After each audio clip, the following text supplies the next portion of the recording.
Salut, salut, j'espère que vous allez bien. Et si vous allez mal, c'est normal, c'est la faute du capital et aussi un petit peu bientôt de notre ami François Bayrou. J'étais obligé de mettre son masque aujourd'hui, ce qui fait parler de lui, hein, l'animal. Ouh là là, il nous a fait bien énerver dans les chaumières. Évidemment qu'on va en parler, on est là pour ça, et on est là pour jouer aux échecs.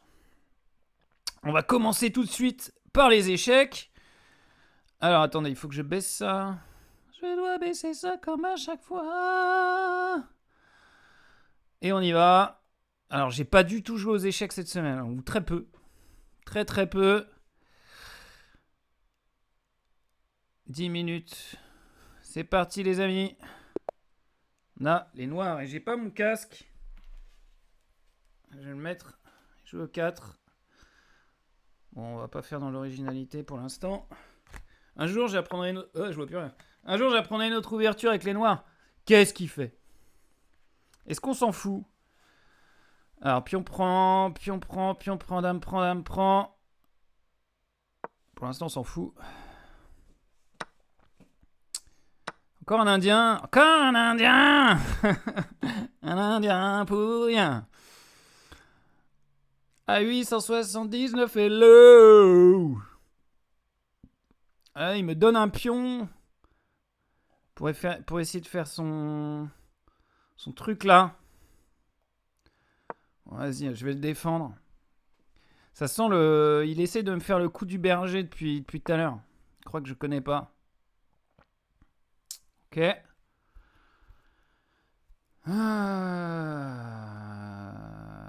Alors, ce pion, il est attaqué 2 fois par lui et par lui. Par elle, plutôt. Mais il est aussi défendu 2 fois. Donc, tout va bien. Puis, je vais gagner un temps sur la dame.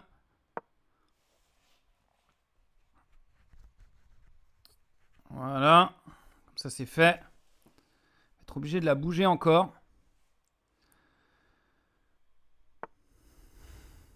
Ok. Tac toujours ce pion. C'est quoi? J'ai envie de pousser, hein. Poussez, madame. J'ai envie de pousser. Mais est-ce que ce serait pas un peu cavalier de ma part de pousser ce pion? Parce que là, il peut faire toujours pion prend, cavalier prend, dame prend, pion prend, cavalier prend. Attends. Pion prend, cavalier prend. Ouais. Dame prend. Vas-y, je pousse.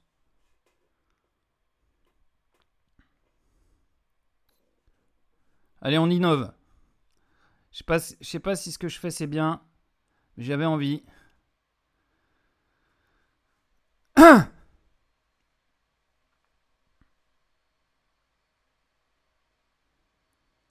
J'avais envie de pousser ce pion.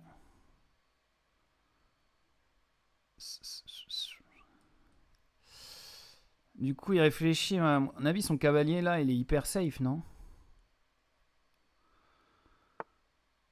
Ouais. De toute façon, je peux pousser ce pion, hein, ça mange pas de pain.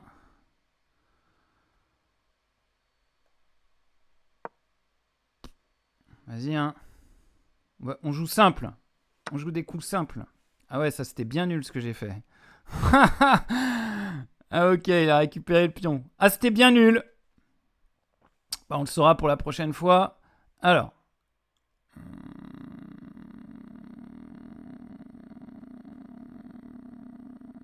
Est-ce que... Je vais jouer ça. Maintenant que j'ai fait de la merde, on va essayer de faire un peu moins de la merde. Parce que j'ai vraiment fait de la merde là. Bah, ouais, il a un pion de plus. Il a un pion de plus dans l'ouverture et j'ai 0 compensation, c'est ça? Oh mais non. Oh là là, je vois la connerie au moment de la faire quoi. Mais oui, oh là là. Je vois la connerie au moment de la faire quoi. C'est toujours comme ça. Maintenant il a 2 pions de plus. J'ai même plus la paire de fous. Il n'y a rien qui va dans cette partie, les amis. Rien qui va. À part le développement, peut-être. Et là, mais là, si je mets mon fou là, il prend de la dame. Ici, il va pousser. Après, il va se retrouver là. Il va reculer.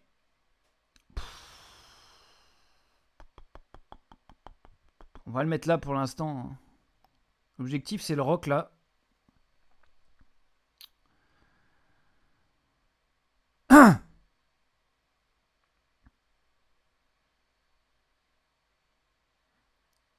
Il réfléchit pas mal, mais moi aussi. Hein. Déjà perdu 1 minute par rapport à lui. Et 2 pions. What? Il pousse ici.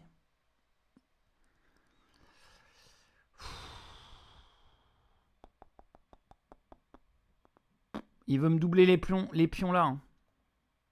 Si je rock là, ça va, non? Ok. Il a 0 développement par contre. Hein. À part sa dame, il n'y a rien. Et son fou de casse blanche, il n'y a rien qui peut sortir là. Enfin, qui est sorti, je veux dire. Là, mon objectif, c'est tour 1. Tour 8, pardon. Et pion prend C5. Tour 8, pion prend C5. Sur échec. Ce serait pas mal. Alors, est-ce qu'il va le voir?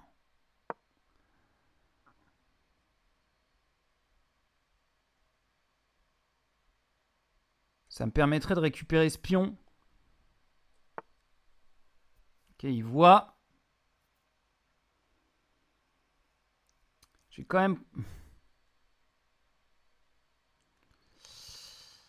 je regarde si j'ai pas autre chose. Okay, attaquer ce pion.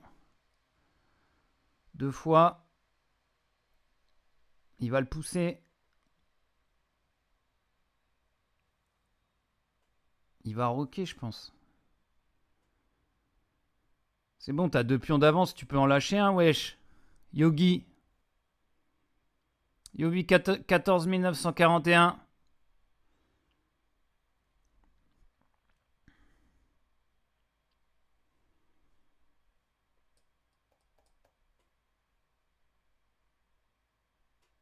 Vas-y, lâche un pion, wesh. Fais pas ta tepu, lâche un pion, wesh.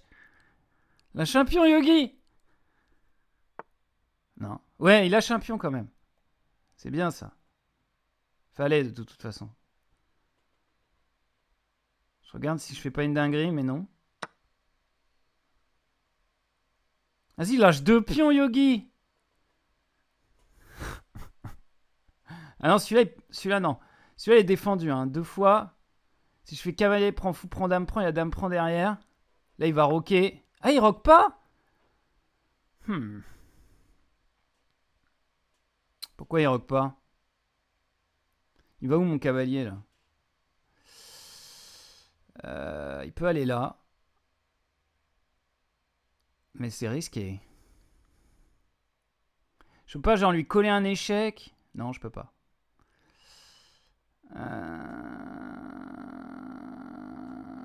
Vas-y, va là.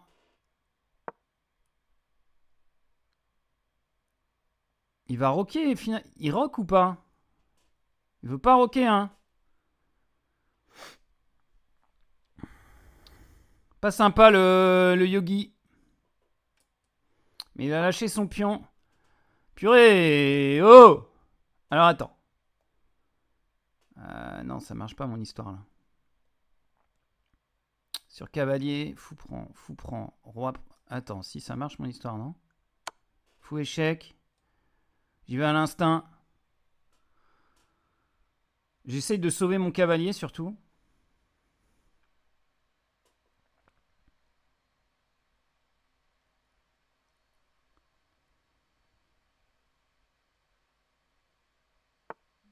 Et là, il est dans le stress. Parce que je gagne une tour en fait.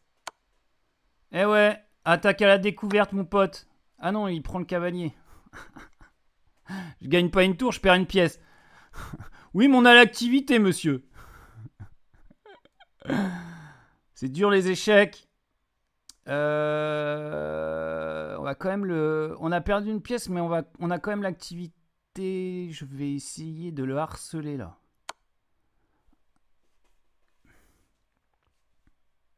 J'ai peut-être récupéré une pièce, du coup. Avec mes bêtises. Ok. Ça, c'est vu. Alors. Est-ce que tour échec récupère le fou derrière, peut-être? Faut que je récupère du matos. J'ai perdu trop de matériel là, avec mes histoires. Mais son roi, il est complètement à poil. Alors attends, réfléchis un peu.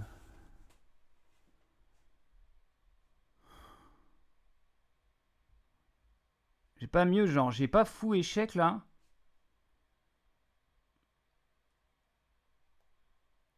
Ah, si, j'ai fou échec, roi monte, roi G1, et après tour prend échec. Est-ce que c'est mieux? Je sais pas. On va faire ça.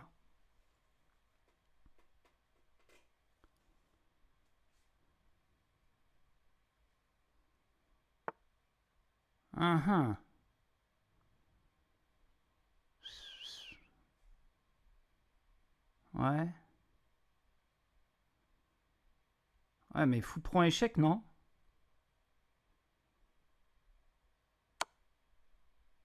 Je mets la pression. I put the pressure. Dang, dang, dang, dang, dang. Under pressure. Looking down on me. Oh purée. Désolé pour les oreilles, hein. On va prendre là.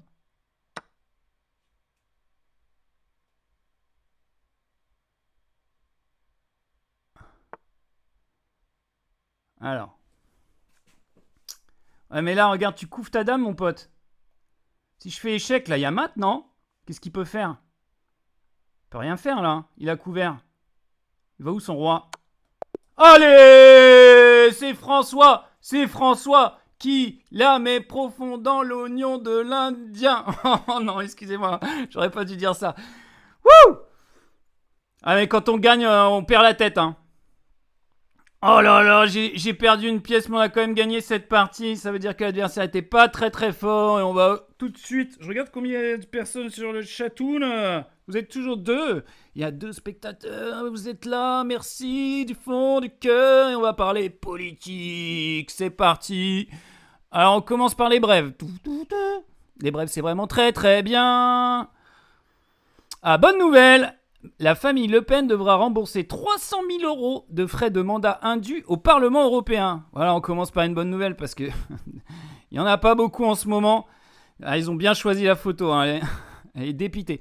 Et apparemment, si je lis bien les commentaires, c'est la somme de Jean-Marie. La suite des montants à rendre arrivera bientôt. Dis donc Marine, hein. Oh, quelle fin de carrière politique. Les héritières de Jean-Marie Le Pen condamnés à rembourser 300 000 € de frais de mandat indus. Le recours des ayants droit de l'ancien dirigeant d'extrême droite, redevable d'un montant de 300 000 € auprès du Parlement européen pour frais personnels, a été rejeté ce mercredi. Ouais, donc piquer de l'argent à l'Europe, hein, cette famille, ça se transmet de père en fille. Allez, on continue avec une autre brève.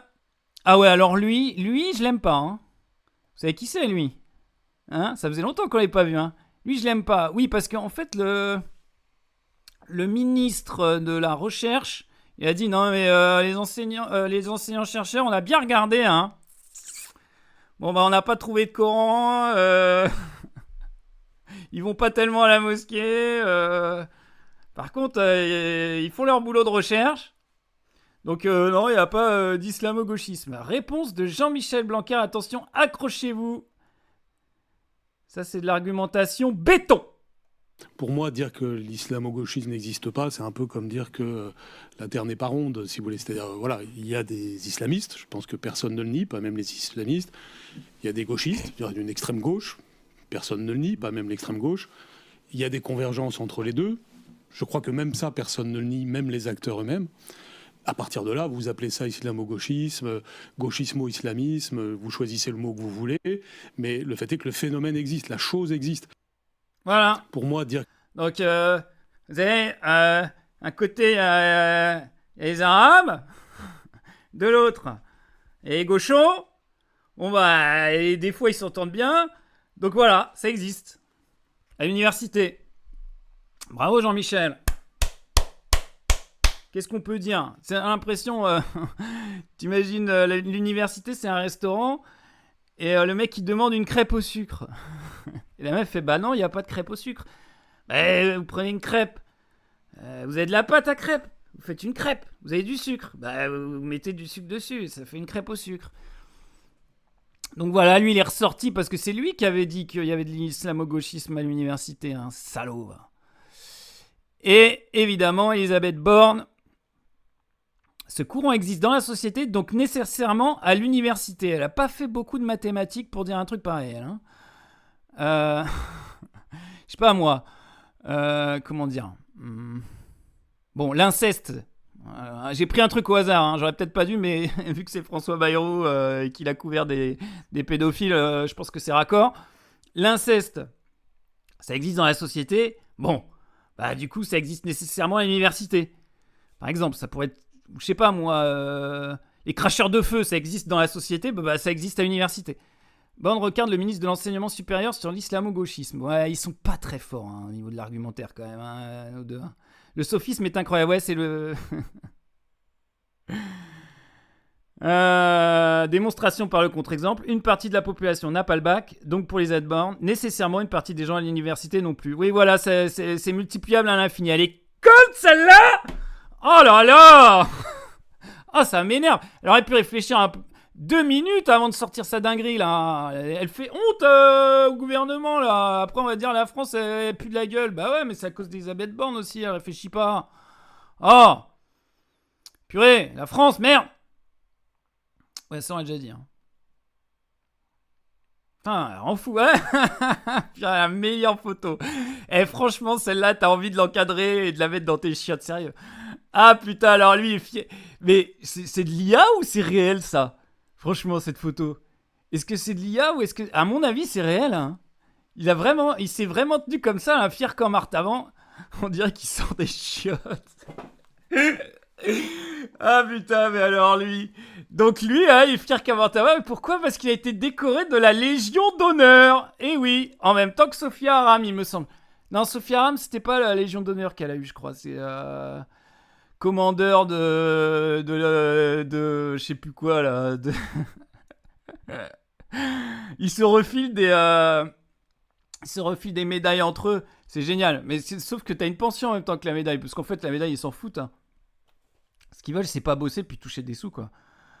Lui, il a ruiné la France, quoi. Mais voilà, on lui file la Légion d'honneur. Normal. Bruno Le Maire. Pourquoi je l'ai mis 2 fois? Je l'ai mis qu'une fois. C'est quoi ça? Allez, on continue sur la politique. Ah oui, racisme en France. Voilà. Alors, au Tour de France, on n'a pas le droit de brandir des drapeaux palestiniens. Attention. Hein. Vous lui faites mal, arrêtez. Ouais, vous lui faites mal là en fait. Ils s'en foutent, c'est leur boulot. Voilà, c'est ça la France.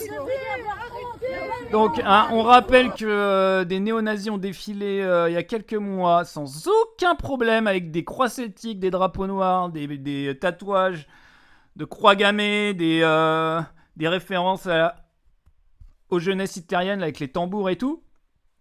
Mais là, non, tu sens un drapeau palestinien au Tour de France, attention, hein, ça c'est...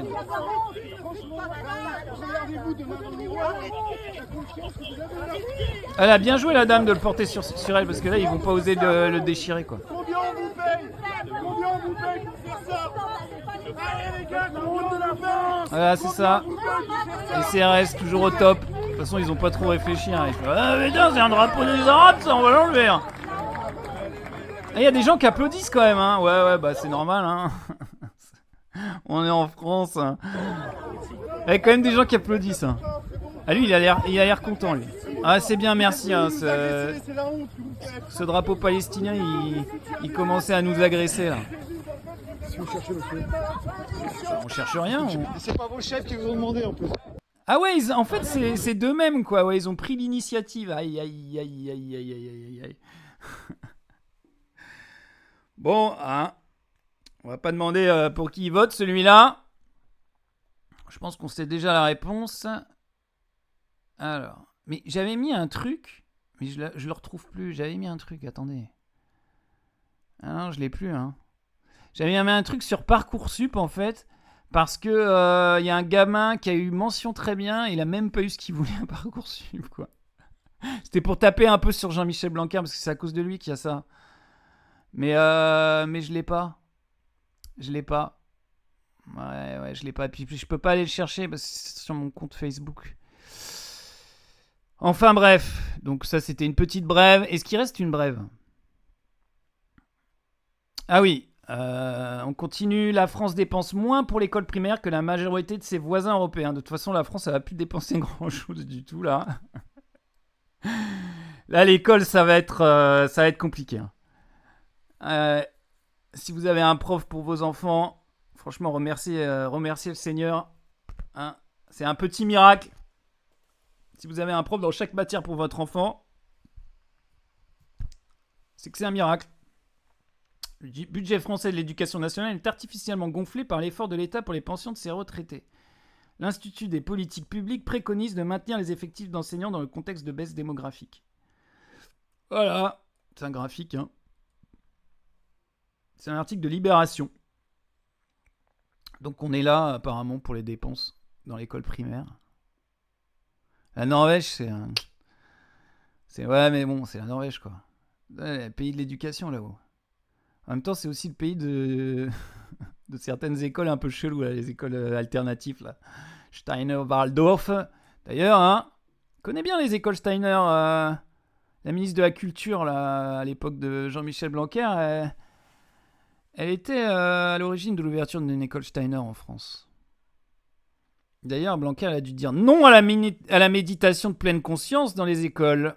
Parce que je crois que c'est la Ligue de défense des droits de l'homme qui avait fait remonter.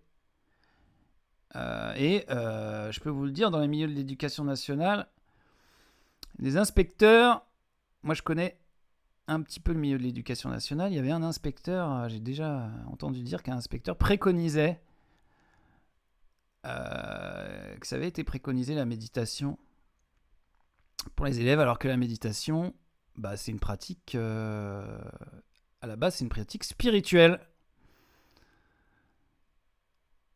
Donc c'est pas hyper laïque, quoi. Alors, ah ouais, état sécuritaire. Est-ce qu'on ferait pas une autre partie d'échecs avant de parler de l'état sécuritaire? État sécuritaire, hein. Attention. Ouais, on va parler de ça. Après. Allez, on refait une partie d'échecs. On est parti sur une victoire, donc c'est bien. C'est bien, on est bien. On est bien, les 20h23, on est bien. On est bien, Tintin. Ok. Ah bah, c'est nous les blancs. Bah, c'est parfait. E4. Tranquille. Quoi? Qu'est-ce qu'il fait, lui? Ça, c'est les Amerlocs, ça. Hein? Faut toujours qu'il soit dans la provoque. Rien à faire. Fais pas peur, ton pion, mec. Je sais pas, pourquoi il joue ça, là, hein? Ouais, je sais pas ce qu'il fait, hein. Chelou. Dans ce cas-là, on sort tout au milieu, on met tout au centre et on attend de voir ce qui se passe, hein. Les cases centrales, les cases les plus importantes de l'échiquier. Non mais qu'est-ce qu'il fait? Il veut sortir son fou de case blanche et le mettre là, c'est ça? Peut-être. Je pense que c'est ça, hein. Ou alors il joue des coups random. Encore? Mais c'est pas vrai. Bon. Vas-y, je sors mes pièces, hein. Échec. Ok. Je vais roquer, non?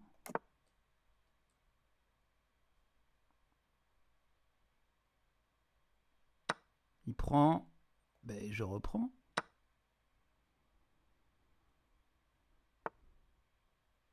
D'accord. Ah, ce pion là, il est hyper faible, du coup, maintenant. Son fou de case noire. Dans les choux. Attends, mais il n'y a plus de fou de case blanche. Mais je vais pousser ce pion. Ah, après, il peut pousser là. Pion prend, pion prend. Ouais. J'ai développé mon fou plutôt. Putain. Par contre, les cases noires, elles sont Keblo de chez Keblo. Je vais le mettre, je sais pas trop où là. De toute façon, là, c'est une partie bizarre. Hein. Je sais pas ce que c'est que cette ouverture. La Goldsmith. La défense Goldsmith. Ok. C'est la défense Goldsmith, les gars. Alors. Ouais. Pour aller là, mais ce serait du troll. Non? Ce serait un peu du troll, non?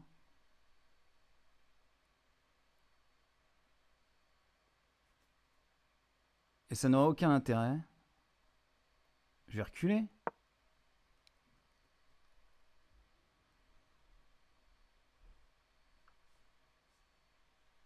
Je sais pas, c'est bizarre son ouverture quand même. Hein. En même temps, tout est fermé, j'ai les cavales. Mais qu'est-ce qu'il fait? Je comprends pas ce qu'il fait. Lui non plus, je pense. Et pourquoi je donne un fou, moi? Voilà, c'est ça. Non, mais c'est parce qu'il joue tellement n'importe comment que je veux pas qu'il perde. Et dès qu'on sort de... Dès qu'on me fait sortir de mes coups d'ouverture, je regarde plus rien, je réfléchis pas, là. Le malaise, quoi.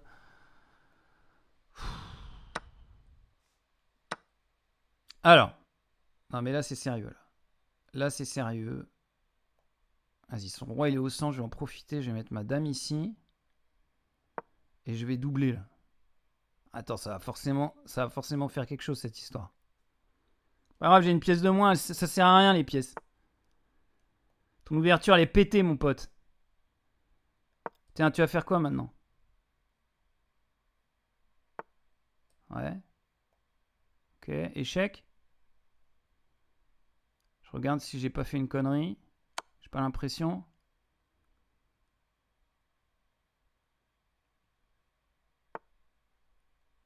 D'accord.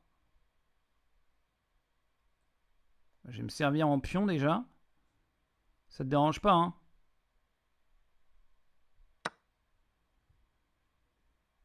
Me sers en pion. Hmm.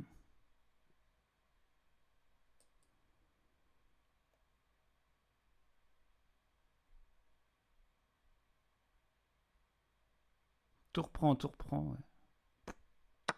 Vas-y, je me sers en pion, hein. Ça te dérange pas? Ok.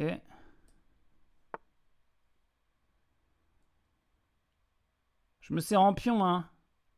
Je me sers en pion, ça te dérange pas? De faire quoi son cavale? Rien.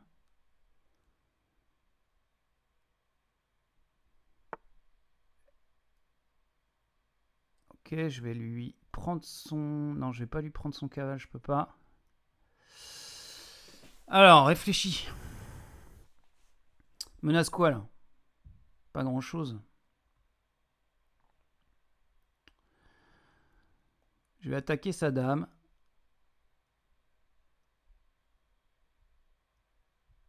Et s'il prend du cavale, je reprends de la dame sur échec.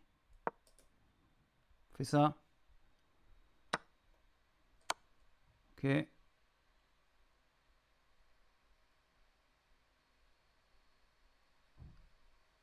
sais pas, il est bizarre son ouverture quand même. Hein.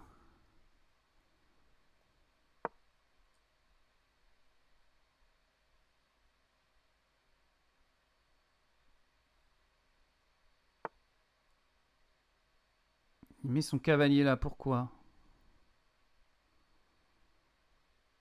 Je sais pas. Pourquoi il met son cavalier là? Aucune idée.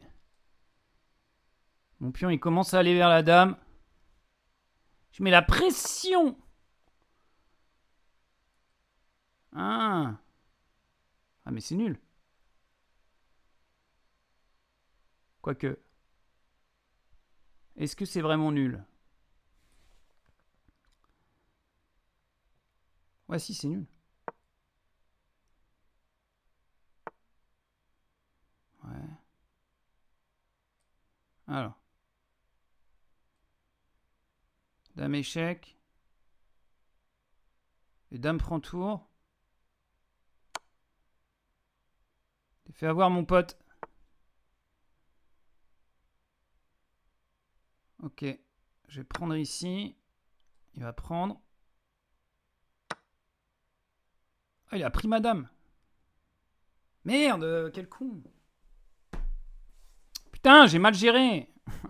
Ma tactique, là. Tactique du gendarme. Mais ouais. Bon, c'est pas grave. Ouais, je vais faire ça.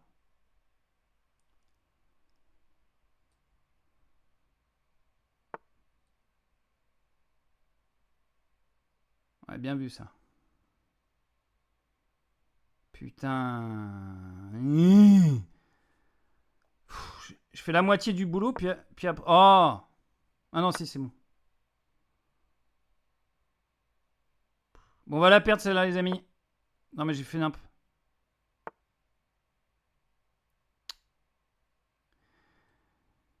J'ai fait trop nimp. Ouais, ce pion, il est mort en plus, là, je peux rien faire, c'est ça? Ouais, non, je devrais abandonner, là. Je devrais clairement abandonner, mais... It's alright. Non, je devrais abandonner, là. Sérieusement? Oui. Je regarde si je vois rien, mais ça va être trop long à faire. Bon, je vais mettre ma tour ici, mais c'est hyper long. Ah, putain.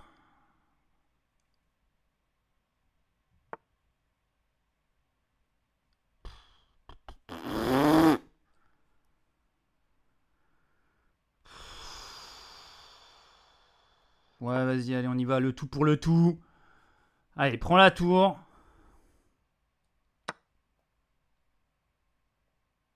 Ah ouais, mais en plus, il y a dame prend, là. Ouais, ok, c'est bon. Bien joué, machin truc. Ah, c'est dommage. C'est dommage parce que j'aurais dû la gagner, celle-là. J'aurais dû la gagner, mais je l'ai pas gagnée.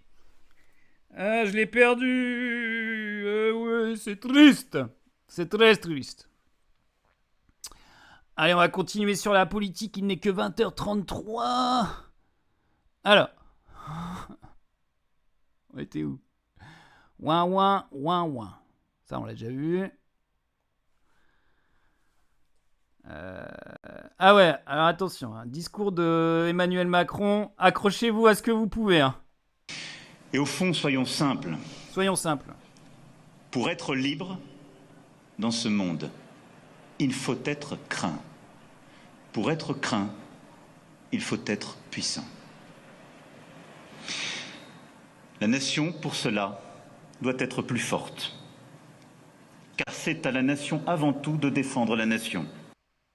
Voilà, la nation qui t'envoie au front, comme d'habitude. Il prépare le terrain, on sait jamais. Hein. Des fois qu'il faudrait qu'on parte, qu'on envoie nos petits jeunes en Ukraine. Et effectivement, après le discours d'Emmanuel Macron, la revue nationale stratégique défend l'instauration d'un service militaire volontaire. On va leur faire comme aux États-Unis. T'as pas de boulot, t'as rien à bouffer, mais viens. Dans la nouvelle mouture du document qui fixe les orientations géostratégiques françaises, publié ce lundi 14 juillet, mentionnait la création d'une nouvelle formation militaire basée sur le volontariat. Objectif, créer un réservoir de personnes mobilisables en cas de crise. Voilà. Et en fait, ça n'a pas changé grand-chose si j'avais lu l'article. Le principe du volontariat, même s'il est suscité, fait que les jeunes qui vont venir sont des jeunes qui sont déjà plutôt prédisposés à s'intéresser aux questions de sécurité et de défense, et qui pourraient considérer le service comme une voie test avant de décider ou non d'un engagement dans l'armée, explique-t-elle. Mais bon, c'est quand même un discours... c'est un discours assez flippant quand même, Il fait un peu flipper, Manu, là. Et au fond, soyons simples. Manu, tu fais peur, là. Pour C'est être quoi libre, Pour être libre, faut avoir une piscine, des mojitos. Faut pas aller faire la guerre. Pas la même définition de la liberté, mon gars. Hein. Ouais, toi, tu seras libre, toi, dans ton costard avec Brigitte. Vous serez libre sur l'île d'Arcachon, je sais pas où, là-bas.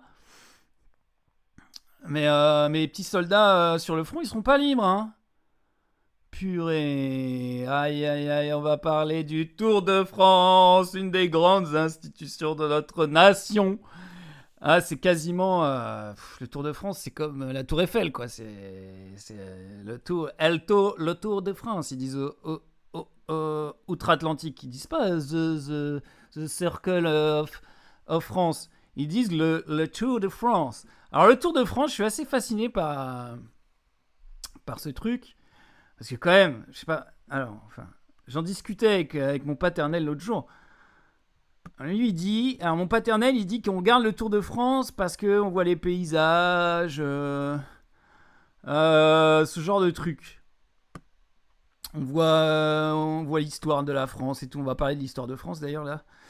Mais quand même, moi, j'ai l'impression... Bon, je lui dis, moi, je pense que les gens ils regardent le Tour de France par habitude parce que ça fait quand même...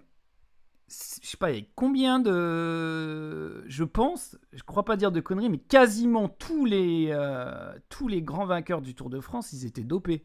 Genre Indurain, il était dopé. Ça s'est pas su tout de suite, mais il était dopé. Hein, je crois pas dire de conneries. Après, on a eu Björn Ries, il était dopé. Ulrich, il était dopé. Après, on a eu Pantani, je sais pas si c'était avant ou après, il s'est suicidé parce qu'on a trouvé qu'il était dopé. Armstrong, évidemment, il était dopé. Contador, je suis pas sûr qu'il ait gagné, mais je pense qu'il a gagné, Contador. Lui aussi, il est tombé, je crois. Enfin, ils sont tous tombés pour dopage. Donc, en fait, tout le monde sait que les gens sont dopés dans ce sport. Donc, c'est un peu comme le catch. C'est truqué, mais ils regardent quand même. Franchement, ils devraient le dire, hein. Ouais, c'est comme le catch, hein. Alors, et donc, quand ça passe à la télé, il y a toujours un type qui explique un peu le contexte historique des monuments qu'on voit et tout. Et il se trouve que ce monsieur, Franck Ferrand, voilà, il est beau, hein. Eh ben, il est un petit peu d'extrême droite, voire il est carrément d'extrême droite. Il est fan de Zemmour et il est révisionniste. Ah, c'est con, ça. Donc cette année, révisionniste, pas de la Shoah, hein, quand même. Parce qu'à mon avis, si ça se savait, il serait pas là. Mais il est révisionniste d'un truc de ouf. Il pense que Alésia... Je savais pas qu'il y avait des gens qui étaient comme ça, qui étaient ouf comme ça. Ils se disent que Alésia, c'est pas en Bourgogne. Ah non, c'est dans le Jura. Je sais pas si ça lui fait. Mais apparemment, c'est important pour lui. Alors, on va lire cet article parce que je l'ai lu, mais c'est quand même assez drôle. Donc, cette année encore, France Télévisions a reconduit Franck Ferrand au commentaire en charge du patrimoine lors du Tour de France. L'écrivain, très contesté, fan de Zemmour et de thèses révisionnistes, n'hésite pas insidieusement à faire passer ses idées. Donc, il lâche des petites quenelles, comme dirait l'autre. Il lâche des petites bombinettes d'extrême droite quand il passe sur France 3. Je ne pense pas être très marqué politiquement, et je ne dois pas l'être dans mon métier. Sourire aux lèvres, Franck Ferrand le jure, la main on the heart. Sur le plateau de Le Buzz TV, une émission publiée sur la chaîne YouTube du Figaro. Ah putain. Ah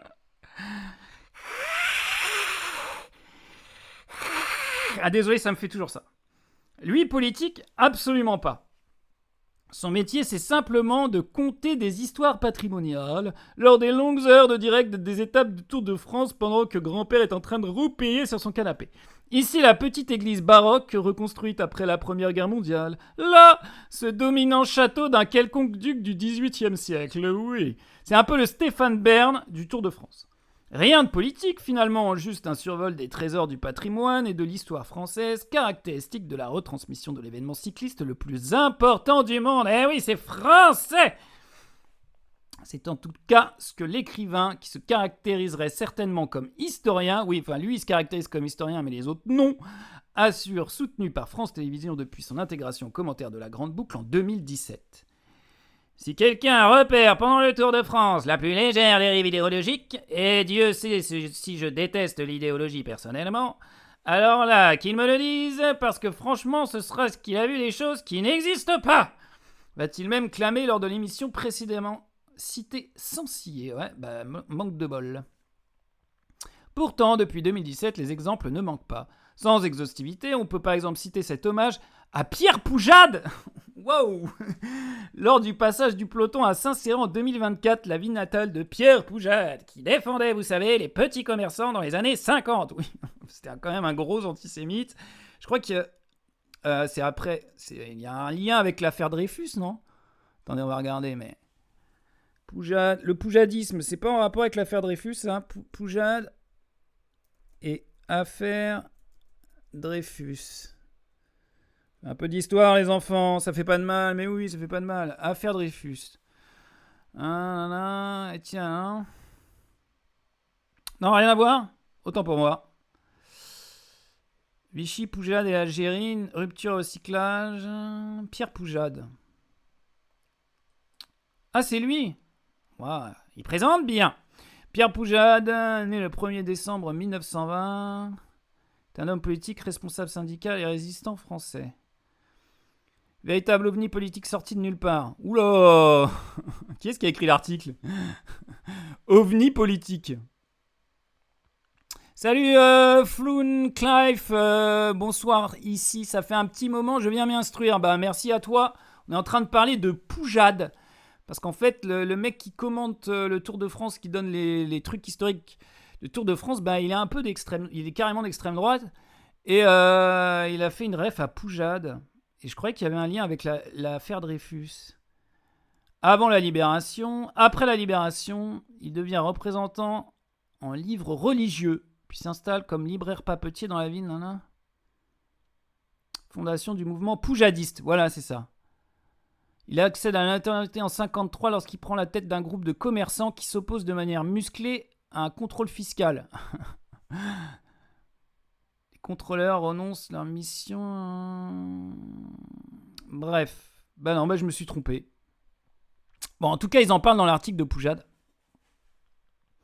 Et en fait, donc il défend les petits commerçants. En effet, il a monté son mouvement politique.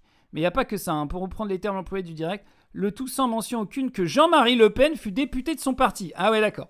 Que cet homme incarnait une figure populiste, antisémite, je sais qu'il était antisémite, et réactionnaire de l'extrême droite française. Simple oubli ou omission idéologique? Aïe aïe aïe, la politique qui s'est mise dans le sport. Ah, mais de fou. Mais ouais, mais donc lui là, pendant un truc, il a dit du bien de Poujade, et en fait... Enfin, il a dit du bien de Poujade. Il a dit qu'il défendait les petits commerçants, donc les gens qui sont sur un canapé, ils connaissent pas trop l'histoire de France, ils disent ouais, ça devait être un mec bien. Ouais, il était antisémite, et Jean-Marie Le Pen, c'était un mec, c'était un député de son parti. Il est aussi contre les écologistes politiques.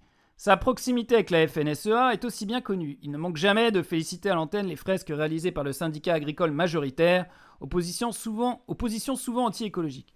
En même temps, Franck Ferrand ne cache pas sa détestation de l'écologie, comme l'avait rapporté une enquête de Libération. En 2020, il affirmait dans la Nouvelle République se méfier des écologistes politiques. Leur pensée me paraît dangereuse. Ce n'est pas que ça m'inquiète, ça me rend malade. C'est un vrai danger. Il faut que toutes les bonnes volontés se dressent contre eux, sinon on part dans le mur. Il n'aime pas l'écolo, pas l'écologie. Pour lui, il est classé à droite, c'est parce que ce sont les médias, mais pas la société qui ont glissé à gauche. What? Il est comique, lui. Il dit que la société, elle a glissé à gauche. Mais non. Ah ouais, non, mais alors lui, c'est marrant, lui. Attends, non, mais même les gens de droite, ils rigolent quand ils entendent ça. Ça annonce bien la couleur sauf le vert. Ah ouais, putain, lui, il aime pas le vert, ouais. Cette année, c'est plus insidieusement que la question écologique est abordée par le commentateur de 57 ans lors de la deuxième étape reliant Loin-Planck, je sais même pas où c'est, à Boulogne-sur-Mer. Franck Ferrand représente le musée maritime Maréis, un centre de découverte de la pêche en mer. On y évoque le rôle de la pêche dans l'alimentation, explique-t-il avant d'ajouter, comme s'il ne pouvait finalement pas s'en empêcher. Je ne vais pas revenir sur toutes les entraves qui ont été posées dans le travail de nos marins pêcheurs. Les mots choisis ne laissent aucun doute sur le fond du propos de celui qui a été chroniqueur à Valeurs Actuelles. Aïe, aïe, aïe, aïe, aïe. Et sur CNews. Et ça passe sur... Et le mec a son rond de serviette sur France Télévisions, quoi. Alors qu'il est quand même... Enfin, je sais pas, Valeurs Actuelles, c'est chaud. Ah ouais, putain. Au casting... Je sais pas... Et après, il vient de dire que la société s'est glissée à gauche, alors qu'il y a des mecs d'extrême droite qui ont leur tribune... qui ont leur tribune sur France Télévisions, quoi. Les entraves, ce sont ces normes qui empêcheraient les pêcheurs de faire leur boulot tranquillement, oui. Bien sûr. Aucune différenciation à l'antenne d'une pêche artisanale et d'une industrielle, largement destructrice des fonds marins. Rien non plus sur la disparition accélérée de bon nombre d'espèces sur les côtes françaises. Malgré tout, Franck Ferrand, sur le plateau de l'émission Le Buzz TV, persiste et signe. Est-ce que je suis à droite, au fond ? J'ai toujours été, dans ma vie, un centriste. Ouais, mais centriste, c'est la droite. Presque un centriste caricatural. Comment alors expliquer son admiration pour Éric Zemmour, dont il compare les discours à ceux de Winston Churchill, oh putain, ou de Martin Luther King. Oh là là là là là. Non mais comparer Éric Zemmour à Martin Luther King, quoi. Non mais soit faut être complètement con, soit faut être complètement con. Enfin franchement, je pense qu'il est complètement con. Dans Valeurs Actuelles, lors de l'entre-deux-tours des présidentielles de 2022, il déclarait « Qu'en dehors d'Éric Zemmour, personne n'a su placer le débat public au niveau requis. Pour lui, s'il est classé à droite, c'est parce que ce sont les médias, mais pas la société qui ont glissé à gauche. Ah, mais j'avais mal lu. C'est les médias qui ont glissé à gauche. Mais non. Mais encore non. Il suffit de regarder le journal de France 2, quoi. Putain. C'est l'autre, comment il s'appelle ? Delahousse, là. Il aime bien Emmanuel Macron. Hein. Macron, c'est pas la gauche. Hein. Ah ouais, non, c'est chaud. Ah oui, voilà, c'est ça. Ah ouais, il est complètement fou, en fait, le gars. Le vulgarisateur contribue à propager l'idée fausse selon laquelle le site d'Alésia se trouve dans le Jura. Mais... je sais pas... Il a un souci. Outre ses prises de position politique sans ambiguïté, c'est aussi son rapport à l'histoire qui est vivement critiquable. L'écrivain est en effet un adepte des thèses révisionnistes. Le vulgarisateur contribue à propager l'idée fausse selon laquelle... Ah non, c'est pas lui qui parle. Le vulgarisateur contribue à propager l'idée fausse selon laquelle le site d'Alésia, qui opposa les Gaulois et les Romains lors de la conquête des Gaules, se trouve dans le Jura, à Siam et à Chaux-des-Crotenay, et non en Bourgogne, dans la commune d'Alise-Saint-Reine, comme le documentent pourtant les historiens et les archéologues depuis le 19e siècle.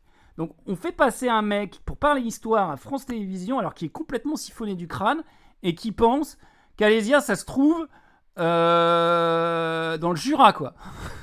Qu'est-ce qu'il faut pas lire ? Ouais, non, mais... Wouh ! Le gars vient de CNews, quand même. Hein. Un exemple parmi d'autres, tellement Franck Ferrand se construit comme quelqu'un remettant en cause les versions officielles de l'histoire.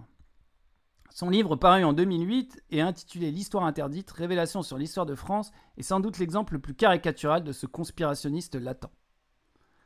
Autant d'affaires et de remarques politiques qui devraient inciter le service public de l'audiovisuel à l'écarter. Absolument pas. Pour la 8e année consécutive, Franck Ferrand est bien aux commentaires du Tour de France 2 et France 3, aux côtés d'Alexandre Pasteur, Marion Rousse et Laurent Jalabert.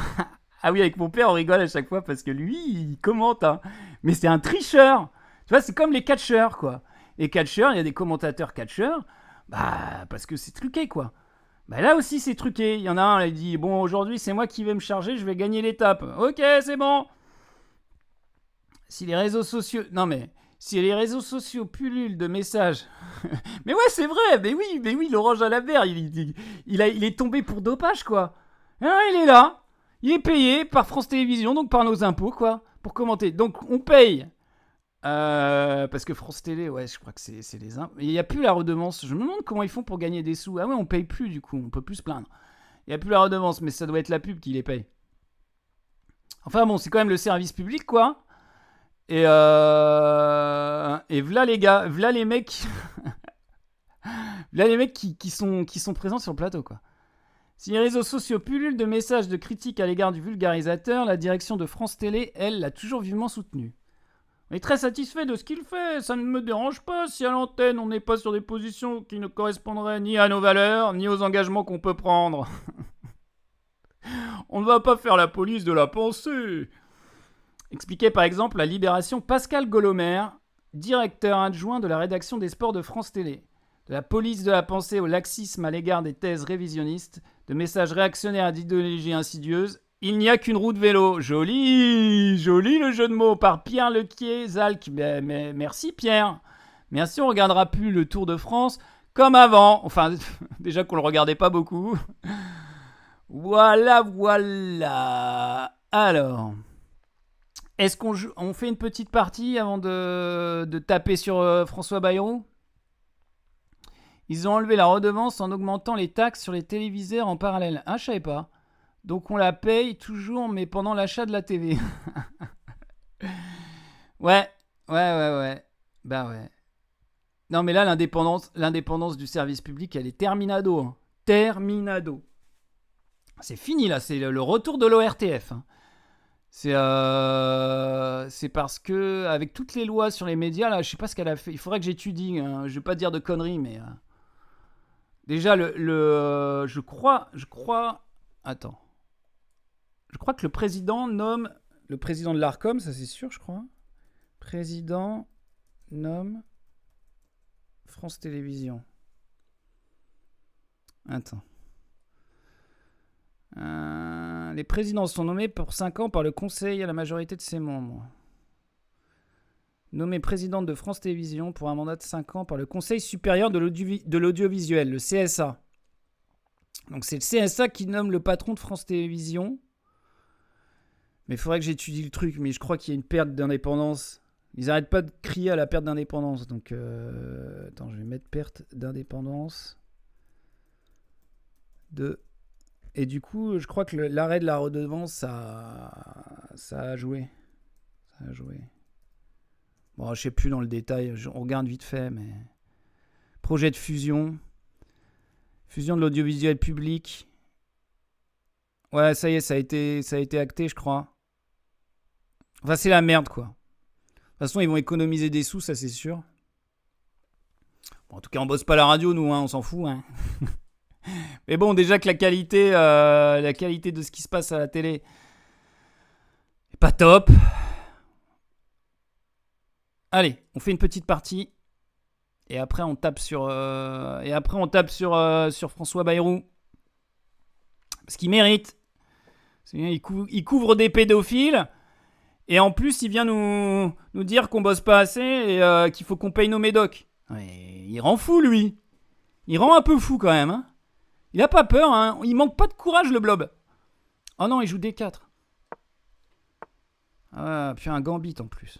Évidemment.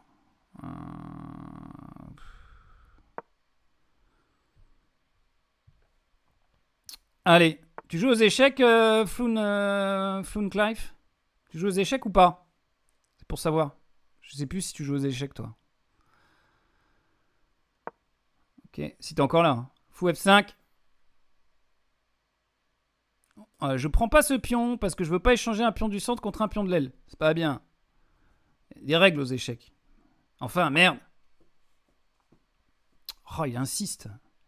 Oui, j'y jouais, mais plus beaucoup maintenant. Ah, tu m'étonnes. Ah, ça abîme. Hein. Franchement, je peux comprendre. Alors, je vais prendre peut-être. Ou je recule. Et on tombe dans un genre de variante d'avance chelou. De la carocane. Vas-y, je recule. Je rentre pas dans son jeu. J'ai pas envie. Ouais, je comprends que tu joues plus beaucoup aux échecs. C'est moi j'ai eu des parties comme ça, j'ai eu des parties d'échecs qui m'ont démoralisé. Hein. T'as des parties, tu sais, tu t'en souviens quoi. Enfin, tu t'en souviens plus, mais tu sais qu'il y a eu une partie comme ça où t'as fait putain, j'en peux plus de ce jeu de con. Et tu t'arrêtes quoi. Mais bon, tu reviens au bout d'un moment. Si tu as joué, c'est comme les fumeurs. C'est comme la cigarette, les échecs. Il n'y a pas une fourchette, là ? Il y a une fourchette possible. Genre, si je prends ici, là, le pion est plus défendu par le cavalier. Après, je prends là. Je peux pas reprendre parce que je prends. Donc, 2 pièces l'une contre... Ah, il l'a vu, cet enfoiros. Ouais, il joue pas mal, hein. Il joue pas mal. Il a vu, hein. Ouais, il a vu. Tout le monde voit. Tout le monde l'a vu, Antoine. Tout le monde l'a vu. Merci. Oui, je m'en souviens bien. La partie avait duré bien 2 heures contre mon oncle. J'étais serré, mais j'avais perdu. Voilà. Ce genre de partie, là. Tu joues ta vie et tout. Puis en plus, alors contre ton oncle, j'imagine pas. Ouais, c'est dur. C'est dur, les échecs. Mais c'est dur. C'est un jeu hyper dur, hein. Bon, je recule, je sais pas ce qu'il fait, il prend pas. Ah, s'il prend finalement. Ok, je vais reprendre. Oh, putain, c'est open bar sur le roi. J'aime pas trop ça. Il va roquer. Non? Il joue ça. Il joue B4. Alors, je remets la pression sur ce pion du coup, non? Tout simplement. Ça y est, il va finir par roquer peut-être. On est où au niveau du matériel? On est bien. Alors, est-ce que c'était voulu tout ça? Ah ouais, c'était voulu. Quel salaud! En fait, je peux pas mettre mon cavalier là pour couvrir, parce qu'après il va pousser là. Ah mais si je peux! Parce que le pion il couvre la trajectoire de la dame. Mais il va où mon cavalier ensuite? Bah ici, tranquille.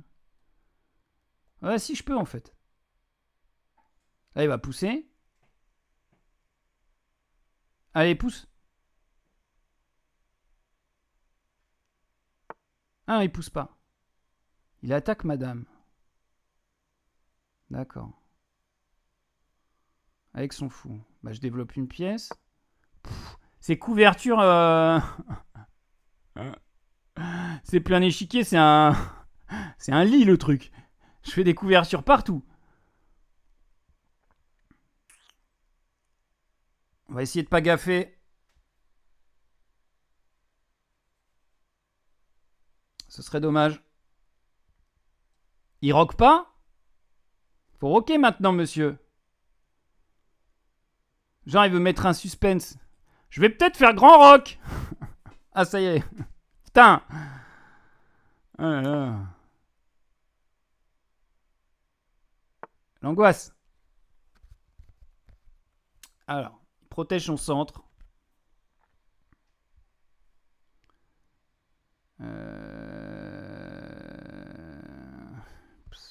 Je sais pas.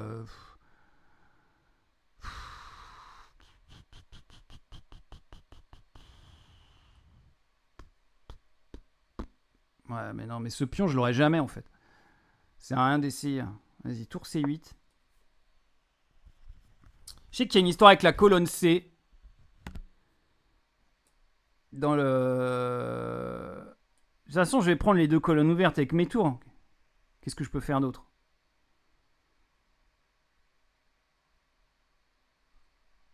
Pour l'instant, il n'y a rien, donc autant faire ça. Hein. Il y a deux colonnes, on les prend. C'est tout, hein. Ah, ça va, les parties, elles durent pas 2 heures. Ah, on a pile le même Hello, on est tous les deux français. Par contre, son pseudonyme, je comprends pas. CSTT90. Mister.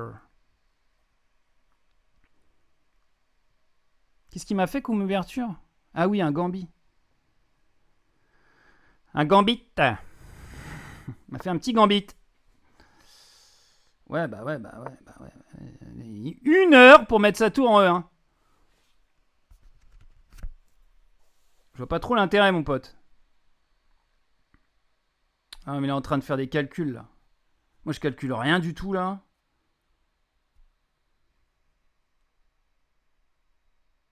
Ah si, je peux peut-être calculer le mat du couloir. Ouais. Alors. Réfléchis. Si je prends là, il va faire quoi? Fou prend.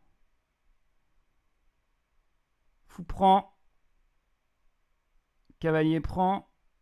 Et je suis zabé la mouche. Non, mais ce cavalier, peut-être qu'il peut venir ici pour revenir là. Hein. Là, j'attaque son... En plus, j'attaque son cavalier, donc il va dégage. Et je vais avoir la colonne C pour moi tout seul. Le problème, c'est que ce fou, là. Lui, après, il peut venir ici aussi. Il y a une bonne case, là. What? Bah ouais, mais mec, je vais venir là. Est-ce que j'ai envie d'échanger les tours? Non. Tour prend. Non, j'ai pas envie. J'attaque son fou. Il prend.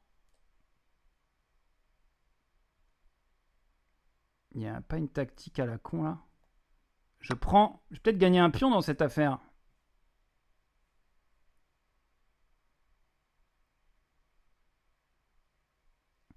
Je vais peut-être gagner un pion dans cette affaire. Ah non, putain, il est protégé par la dame.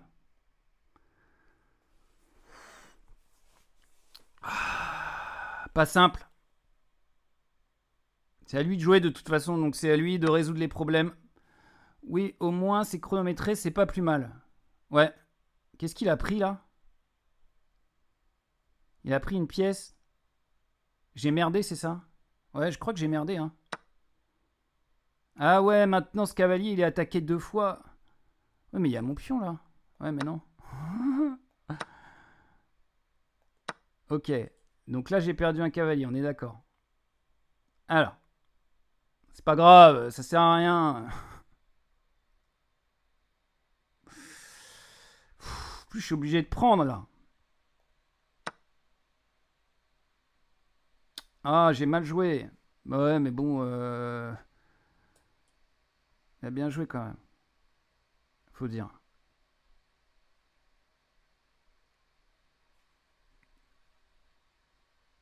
Oui, en plus, à la limite, franchement, pour le format streaming, je pense que le mieux, c'est 5 minutes.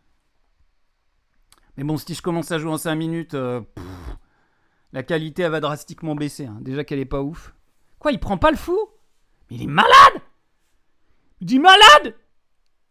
Attends, mais pourquoi il prend pas le fou? Ah, mais parce qu'il y a dame prend. Mais oui, mais bien sûr, c'était prévu. Alors.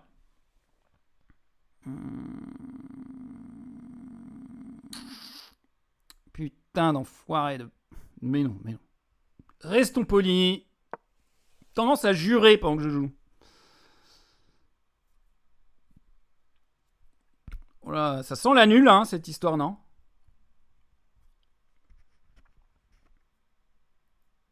Ça pue la nulle.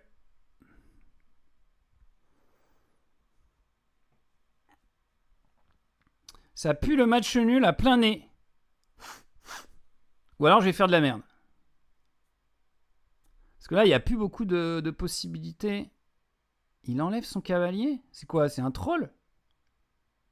Fou prend. Dame prend. Dame... Et pourquoi? Il troll ou quoi? Oh! Fou prend. Dame prend. Dame prend. Tour prend et tour prend. Je sais pas. Il troll. Il me troll. Ah, mais il fait tour prend et je suis baisé, non, c'est ça? Ah non, il fait dame prend. Heureusement qu'il a pas fait tour prend d'abord. Il est aussi nul que moi, c'est bien. C'est bien. On avance. Il est aussi nul que moi, on avance. Il joue bien, mais que quand il veut.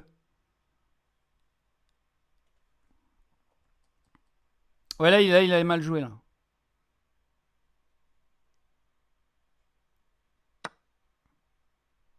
Ok. Donc là, il donne le cavalier, on est d'accord? Ouais, il menace le pion.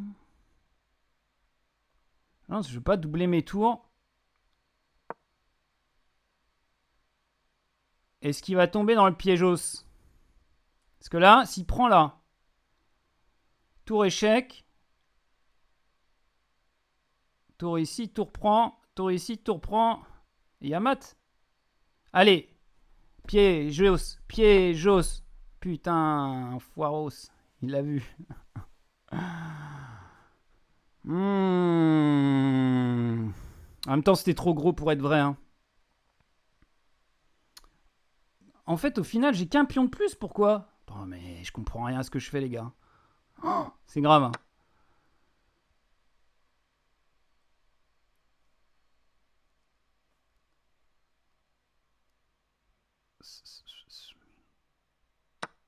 Ok. Prendre ici. Bon, là, ça se joue à celui qui mange le plus de pions. Comme souvent.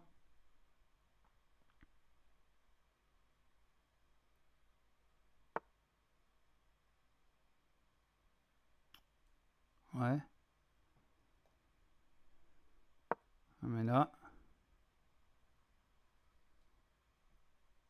Tac les deux pions. Lui, il est protégé. Lui, il est protégé. Ah, il peut mettre un échec, par contre. Et ramasser celui-là. Mais avec l'autre tour, andouille. Oh! Il joue mal aussi. Il va aller chercher ça? Je sais pas. Purée, j'ai de l'avance au temps. C'est bien français, ça. Hein. Ça m'était pas arrivé depuis 1992. Oui, mais... Hop, hop, hop, hop, hop. Doucement, l'ami. Hop là. Adieu, l'ami. Bonjour, le trésor. Ah, il va prendre là. Je vais prendre là. Il va prendre là. Est-ce que j'ai pas fait une connerie?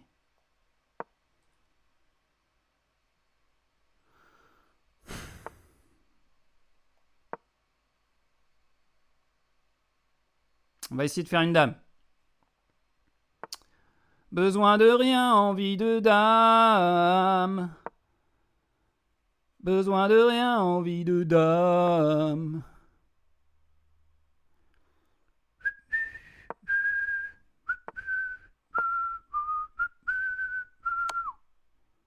Ah, bien joué ça.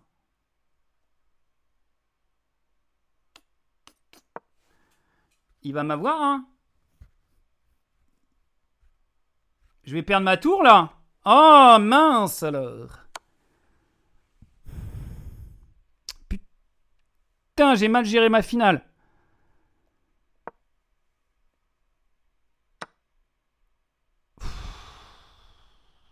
Oh là là là, catastrophe, les gars.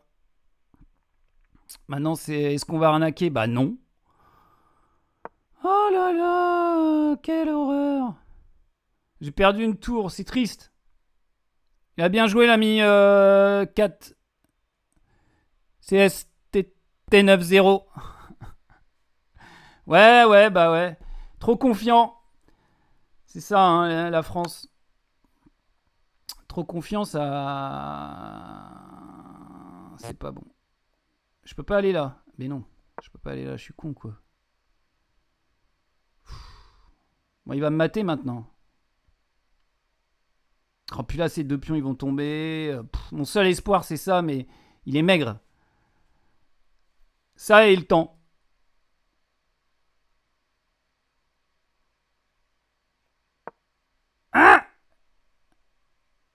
Ah, ça sent la fin. Bah oui, bah monte ta tour.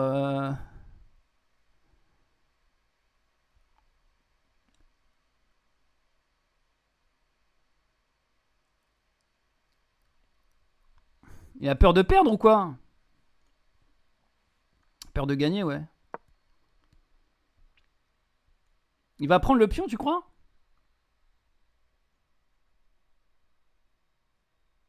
Non, il va pas sacrifier sa tour.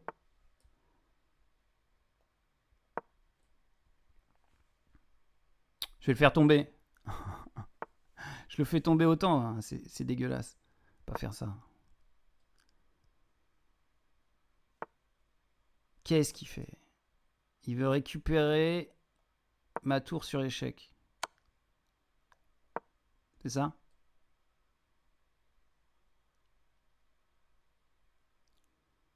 Ah, mais j'attaque ta tour en fait. Mon roi, qui est impérial. Alors, il a toujours une tour d'avance, hein.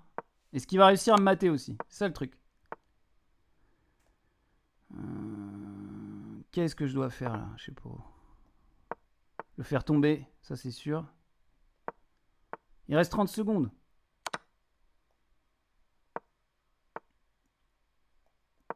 Il va faire patte.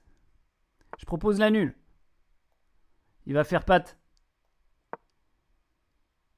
Je propose la nulle. Il hésite.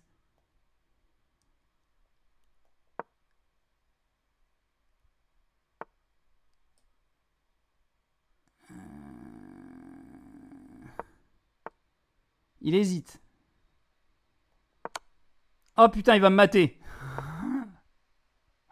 Il va me mater. Et il te reste 17 secondes pour me mater. Allez, accepte la nulle.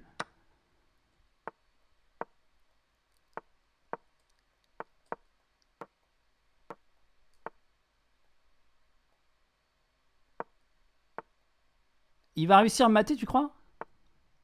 Ah ouais, il va réussir à mater. Ah, ça y est, c'est le mat. Putain, l'enfoiré. Ah, il connaissait, hein, il connaissait maths. Bien joué, cet été, machin. Je me suis fait dépasser, là. Ben oui, mais c'est pas grave, hein. Il a mieux joué, c'est la vie. Hein. Mais oui, le maths, roi tour. Putain, il a du sang-froid, parce qu'avec 17... Il connaît bien, hein, parce qu'avec 17 secondes dans les dents, faut pas le louper, celui-là. Hein. Faut pas le louper. Bien joué. Pour moi, j'ai pré-move n'importe comment aussi. Allez, 21h11, on va taper sur François. C'est l'heure de taper sur moi. Écoutez, je suis très très méchant avec les travailleurs. C'est de votre faute si la France elle est en train d'être ruinée. Putain, l'enculé. Oh, pardon. Non, je parlais pas de François, hein, je parlais de quelqu'un d'autre. Un mec là qui fait du bruit dehors. Alors, vilain syndicaliste qui a résumé un petit peu les différentes mesures à laquelle on va avoir droit grâce à notre ami François Bayrou. Ça me rappelle les guignols de l'info, tout ça. Ouais. Eh ben, tu sais que j'ai pas trop regardé parce que nous, on était dans la campagne de ouf. On n'avait pas trop la télé, donc les guignols. Mon père était pas accro de la télé. On regardait surtout des cassettes, quoi. Alors. On a gel des aides sociales et des retraites. Bon, les vieux, c'était déjà cher les courses, bah, ça va pas s'améliorer. Suppression de 2 jours fériés. Ah, ça fait beaucoup de bruit. Hein. Mais ça, tu sens que c'est le truc. Ça a été mis... T'as l'impression, hein, je voudrais pas être complotiste, mais t'as l'impression qu'avec Marine Le Pen, ils se sont vus, ils se sont dit, bon, qu'est-ce que je pourrais dire de complètement ouf pour que tu puisses venir après dire, attention, si tu fais ça, on te censure. Je sais pas, t'as qu'à enlever les jours fériés. Ah, banco. Donc, je suis sûr, j'en mettrai pas ma main à couper parce que j'y tiens.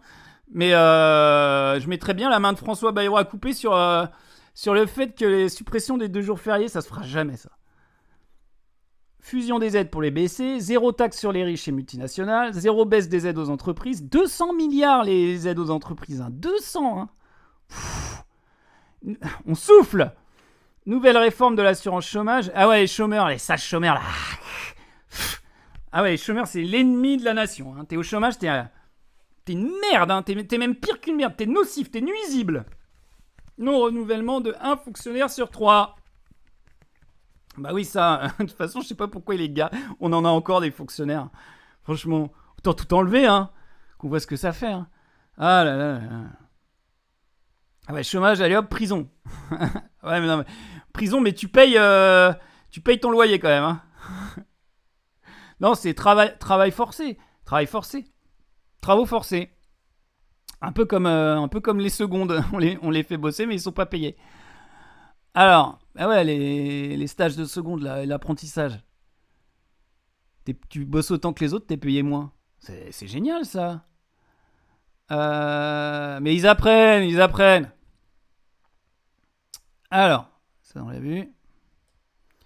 Donc, moi c'est le truc sur la santé. Donc, si tu as une maladie chronique, à cause de ton travail, par exemple, hein, parce que les gens qui déplacent des les gens qui déplacent des charges lourdes, les gens qui ont un métier stressant, qui doivent prendre des anxiolytiques pour pouvoir aller bosser parce que sinon ils se suicident, ou prennent des antidépresseurs. Enfin, tous les gens dont le travail génère des dépenses de santé, eh ben, ils vont devoir payer. Peut-être. Investigation. Ça, c'est un bot. Alors, écoutons. Un effort de l'ordre de 5 milliards. Un effort de l'ordre de 5 milliards d'euros. Alors, comment va-t-on faire? Putain, comment il parle. Des parlementaires, des partenaires sociaux, des acteurs de la santé, au premier rang desquels la Caisse nationale d'assurance maladie, ont fait dans des études courageuses. Lui, je suis sûr que quand il parle aux gens réellement, ils ont envie de faire x2 tellement il parle. Non mais vas-y, accélère quoi. De nombreuses propositions sur lesquelles le gouvernement entend s'appuyer. Nous devons responsabiliser les patients. Responsabiliser les patients. Alors, qu'est-ce que ça peut bien vouloir dire? Genre, t'as une grippe. Ah oui, il va sortir le coup du vaccin. Bon, vas-y. Je sais pas moi, t'as du diabète, t'as de l'arthrose. Et dis donc, oh, vous n'êtes pas souvent à la piscine? Il a pas révisé son texte. Mais c'est fou, quoi.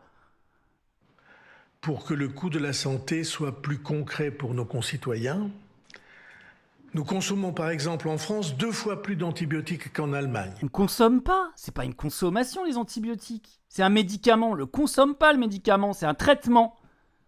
C'est pas, on n'est pas là, on va acheter une télé, vas-y, je vais prendre de l'azithromycine, là, putain.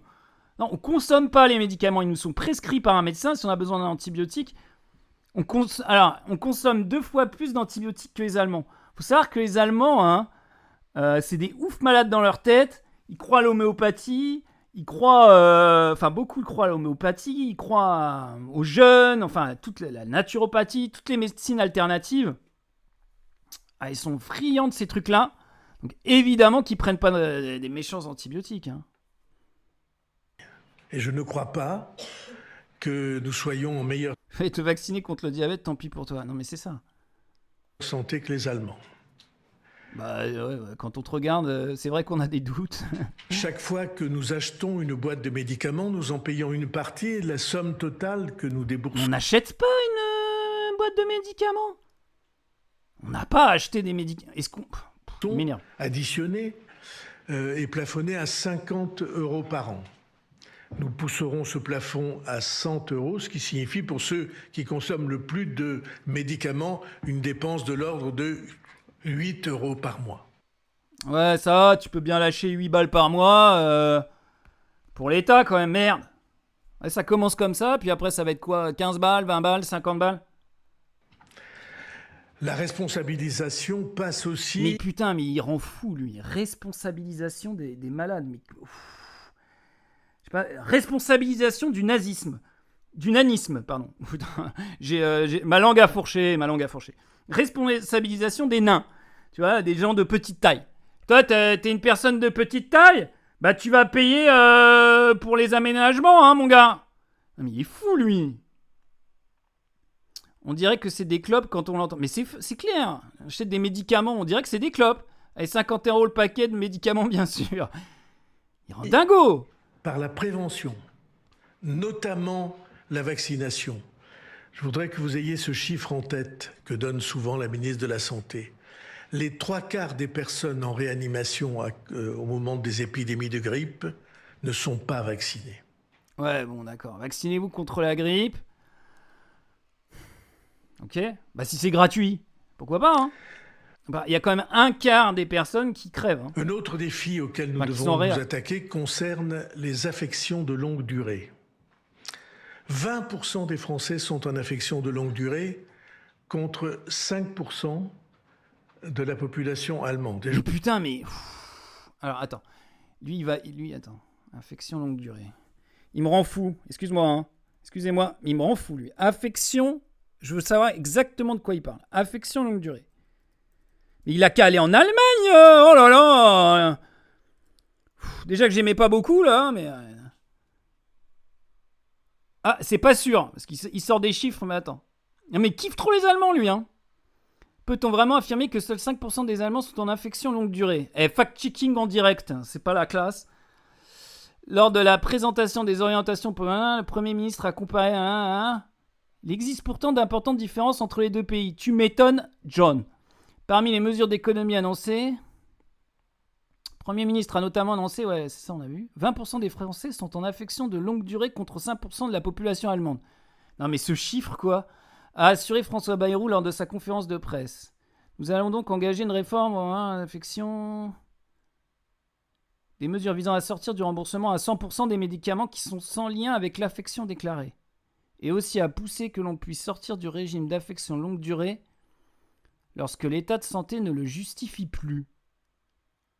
Mais à mon avis, ça n'arrive jamais, ça. Le dispositif d'affection longue durée permet aux patients atteints d'une affection dont la gravité, caractère chronique nécessite un traitement prolongé et une thérapeutique particulièrement coûteuse. Mais on s'en fout, il est malade. De bénéficier d'un remboursement. La liste des affections reconnues comme longue durée qui comporte la maladie de Parkinson ou la mucoviscidose. La mucoviscidose, c'est mortel. On va pas... est disponible sur le site de l'assurance maladie. Et puis Parkinson, c'est chaud quand même. La L2 peut aussi être non exonérante pour lorsqu'il n'y a pas de traitement coûteux et permettre de bénéficier d'un arrêt maladie de plus de 6 mois et de la prise en charge des transports. Bon, et alors ? Malgré ce qu'affirme François Bayrou, l'équivalence entre le dispositif français des affections longue durée et les dispositifs de prise en charge des frais de santé allemands est loin d'être évidente. C'est ce que détaille Zeynep Or, directrice de recherche à l'IRDES, et co-autrice d'un rapport de comparaison des dépenses de santé en France et en Allemagne. Le système ALD comme celui que nous avons en France n'existe pas en Allemagne. En France, le patient participe toujours à une partie des coûts. Visite ambulatoire, hôpital. En Allemagne, il n'y a aucun copaiement pour les visites médicales, aucun coût pour le patient, que ce soit pour un médecin généraliste ou un spécialiste. Les patients participent en revanche au financement des médicaments prescrits, des transports et des soins dispensés par les professionnels non médecins. Globalement, cela correspond à 10% du coût ou 10 € maximum par ordonnance. Mais ces dépenses sont plafonnées pour l'ensemble de la population à 2% des revenus annuels bruts. Pour les patients, ouais, donc en résumé, le système d'ALD n'existe pas, mais il y a en fait une protection beaucoup plus importante. Putain l'enfoiré. Constate la chercheuse qui mentionne aussi que les ménages peuvent bénéficier d'un allègement fiscal au titre des dépenses de santé exceptionnelles restant à leur charge. Ouais, donc en fait, c'est de la merde son chiffre.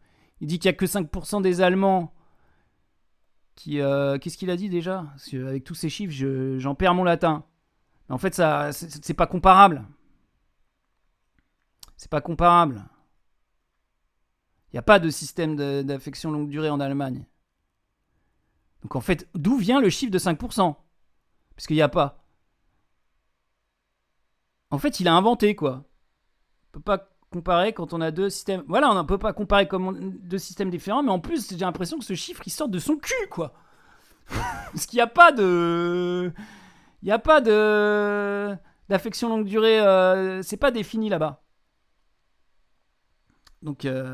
C'est grave, c'est juste de la pression. Mais de ouf. Mais c'est un menteur, lui, de toute façon. Depuis le début, il ment. Il a menti sur Betaram, mais comme jamais. Sa fille, elle s'est fait tabasser. Il y a des enfants qui ont été violés, mais il a couvert, quoi. C'est une ordure, ce mec. Je le dis comme je le pense, hein. C'est chaud, quoi. Ça fait chier de porter sa gueule, mais j'étais obligé aujourd'hui, hein. Ah là là. Purée. Waouh. C'est dur, hein. C'est dur de garder son calme. Putain, il n'avait pas fini. Je ne crois pas davantage que tout à l'heure que les Français sont en plus mauvaise santé que les Allemands. De la même manière, la multiplication déraisonnable, un certain nombre de pratiques qu'il faut réguler, la multiplication déraisonnable par certains patients des visites pour contrôler un diagnostic ou pour contrôler ce que leur a dit le médecin précédent. Ouais, alors ça, franchement... Franchement, qui fait ça, quoi? Tu galères... Non, mais qui fait ça? Tu galères déjà... T'es obligé de prendre rendez-vous 3 mois à l'avance. Tu vas chez SOS Médecins. Enfin, il y en a qui le font peut-être. Et d'ailleurs, c'est pas forcément une mauvaise chose qu'il y ait plusieurs diagnostics. Non, mais putain. Ouais, mais qui... C'est ce que j'allais écrire. Mais qui fait ça, quoi? À part les comment ça s'appelle? Les hypochondriaques. À part les hypochondriaques, qui fait ça, quoi? Moi, j'ai jamais fait ça, hein. ou la Mais multiplication. en plus, il n'y a même pas de chiffre. Tu vois, il sort ça comme ça. C'est bon, c'est de la politique, hein, tu vas me dire. Il sort ça comme ça, quoi. Oui, non, mais franchement, les mecs, il y a quand même de l'abus là, sur la multiplication des diagnostics. On le sait. Hein? Oh, c'est du bon sens. On le sait. Putain. Toujours déraisonnables des mêmes radios ou des mêmes scanners, parfois à 15 jours d'intervalle. Lui, ils l'ont filmé. Alors, je sais pas. D'ailleurs, c'est marrant parce qu'il voit qu'on l'a filmé. C'est rigolo ce passage. Il se dit, mais pourquoi on me filme? C'est qui lui d'ailleurs? Ça se trouve, c'est un mec connu, hein. Pour contrôler un diagnostic ou pour contrôler ce que leur a dit le médecin précédent. Il a envie de Ou la crever. multiplication toujours déraisonnable des Non, il se dit, mais putain, mais il dit de la merde, hein. On est d'accord? mêmes Je radios sais pas ou des mêmes scanners, parfois à 15 jours d'intervalle. Il est au bout de sa vie. Ouais, parce que nous, on a juste un extrait, mais je pense que ça a duré longtemps, ce truc. Rien aux patients. La santé ne peut pas être seulement un marché sur lequel les consommateurs soient sans frein. Mais il dit que la santé peut pas être un marché, mais il utilise tous les termes du marché, quoi. Enfin, je veux dire, il parle de consommation, il parle d'acheter des médicaments, et après, il vient nous dire que la santé peut pas être un marché. Mais il est non seulement il est nul, mais non seulement il est malhonnête, mais en plus il est nul, quoi. Franchement, prenez quelqu'un d'un peu moins nul. Manipulez-nous mieux, comme dirait Didier Super. Manipulez-nous mieux, quoi. Oh là là. Putain. Alors, c'est quoi ça? Non, mais c'est clair. Voilà. Non, c'est bon. Ouh là là. De toute façon, ça va être bientôt l'heure de finir. Mais ouais, franchement, manipulez-nous mieux, quoi. Voilà, regarde. Lui, c'est un économiste, Maxime Combes. Nous sommes devenus accros à la dépense publique. Les faits, depuis 20 ans, le taux annuel de croissance des aides publiques aux entreprises est 3,3 fois plus rapide que celui des aides sociales et 3 fois plus que le PIB. Voilà ce qui aggrave les déficits. On a un joli graphique avec des sources. Hein. IGF, ça a l'air vachement bien ça. Bercy, Sénat, donc que des sources officielles. Hein. Voilà, ça, c'est les aides publiques aux entreprises, aux patrons. Donc depuis 2006, on dirait une courbe, c'est quasiment exponentiel, quoi. Exponentielle, elle partirait plus par là, quand même. Et c'est chaud. Ça, en vert, c'est les aides sociales. Bah, la population, elle a augmenté un peu. Là, à mon avis, c'est 2020, ça doit être la crise Covid. Puis ça redescend ensuite. Et ça, c'est le PIB. Voilà. Alors, le PIB, il monte, ça me fait une belle jambe. Mais est-ce qu'il monte beaucoup plus? Qu'est-ce qui a fait monter le PIB? Est-ce que c'est les aides aux entreprises ou les aides sociales? Parce que là, la courbe, elle se dissocie, là. Tu vois? Ici, ça monte les aides aux entreprises. Là, les aides sociales ne montent pas. Et le PIB ne monte pas. Et là, on fait monter les aides, les aides sociales. J'ai inversé les deux courbes, mais c'est pas grave. Là, on fait monter les aides sociales, le PIB, il monte. Bah voilà, c'est ça qu'il faut faire. Il faut baisser les... Ça sert à rien, ça. Parce que les patrons, ils récupèrent, hein, voilà, en fait, ils payent pas d'impôts. Voilà. On leur donne pas de l'argent, on leur évite de payer des impôts. Donc, il y a 200 milliards. Je sais pas, on pourrait couper la poire en deux. Hein. On les aide un petit peu au niveau des impôts, les petites entreprises, puis les grandes entreprises qui gagnent beaucoup d'argent, bah eux, ils taxent, quoi. Voilà, quoi. Allez, on va finir par une petite illustration. J'ai bien aimé ça. J'ai une bonne et une mauvaise nouvelle. La bonne, plus la peine d'avoir peur des Russes. Avec la défense que Emmanuel Macron, il a, avec toute la thune qu'on va mettre dans l'armée, là. Ah, on va pouvoir se battre. Hein. Ah, c'est ça qu'on veut, du sang, là. Par contre, si t'as pas de sous, ben, tu pourras pas te soigner, mon gars. Enfin, raquer. Ouais, elle est géniale. Hein. Bon, bah, voilà, je pense qu'on va s'arrêter là pour ce soir.